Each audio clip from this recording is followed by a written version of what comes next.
This is ninth class and this is your last chapter of U3. Let's get started. आपका chapter का नाम है to the Kuku, जो Williams Wordsworth ने लिखी है। आपकी पोइम पढ़ते हैं, पोइम समरी पढ़ते हैं। The poet hear the sweet voice of a cuckoo. Poet ने एक कुकू मतलब कोयल की आवाज़ सुनी। He has recently come from its winter quarter, जो कहाँ से आ रही थी, अभी मतलब कि सर्दियों का मौसम आने वाला था तो विंटर क्वार्टर से उसकी आवाज़ आई। The sweet music of the bird fill the poet's heart with joy. जो स्वीट प्यारी आवाज़ थी बर्ड की, उसने क्या किया, पोइट के हार्ट को, दिल को खुशी से भर दिया। He welcomes the bird with many sweet names. तो पोइट ने बर्ड्स का वेलकम किया अलग अलग प्यारे नामों से। उसने क्या किया, बर्ड्स को पहला क्या नाम दिया, हैप्पी न्यू कमर। तो फिर उसने क्या किया, he call it a wandering voice since the cuckoo's voice is hear some time from far off and some time from very near.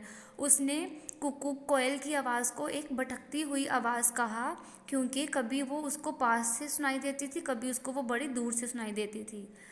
तो जो आवाज़ थी कुकू की, उसने क्या किया, पोइट को उसके बचपन की याद दिला दी। He used to look for the bird in bushes. वो बचपन में क्या करता था, बर्ड्स को झाड़ियों के पीछे ढूंढा करता था, दरख्तों पे ढूंढा करता था, आसमान में ढूंढा करता था। But he could never find the bird. But फिर भी उसको बर्ड नहीं दिखाई देते थे। He could only hear its voice. वो सिर्फ उनकी आवाज़ ही सुन पाता था। He says that even now the cuckoo is to him an invisible mysterious thing. अभी भी उसके लिए जो कुकू की आवाज़ थी वो सिर्फ ख्यालों में ही थी। वो सिर्फ उसको सुन सकता था, देख नहीं सकता था।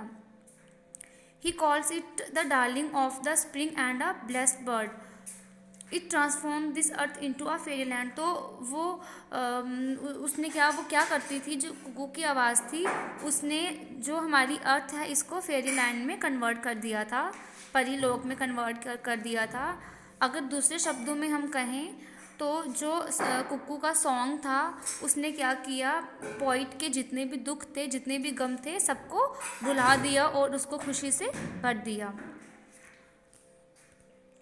ये आपकी समरी थी पोइम की। अब हम एक्सट्रैक्ट करते हैं, उनके क्वेश्चन आंसर करेंगे। Name the poem and the poet. The name of the poem is to the cuckoo and poet का नाम क्या है, विलियम्स वर्ड्सवर्थ है। तो पोइट ने क्या सुना, what does poet hear, he hear the sweet music of a cuckoo. How does he feel about it. उसने इसके बारे में क्या फील किया, he feel very happy to hear the music.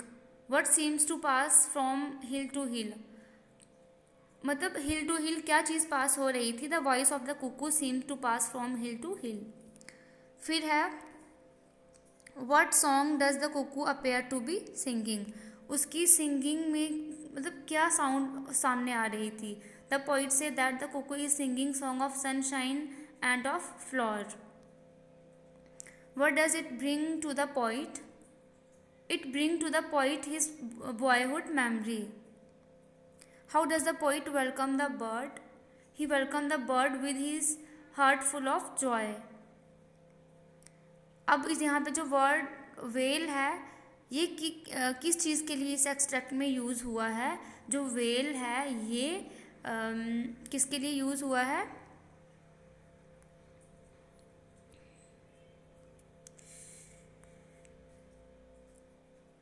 ये वैली के लिए यूज़ हुआ है। अब जो विजनरी वर्ड है ये किसके लिए यूज़ हुआ है, ये मतलब क्या यूज़ हुआ है, ये एन एडजेक्टिव यूज़ हुआ है। अब जो इनविजिबल थिंग है ये किसके लिए हुआ है, ये कुकू के लिए यूज़ हुआ है। अब पोइट ने कुकू को क्या क्या नाम दिए हैं वो आपने लिखने हैं। पोइट ने कुकू को क्या कहा है, darling of the spring, he also call it an invisible thing, a voice and a misery.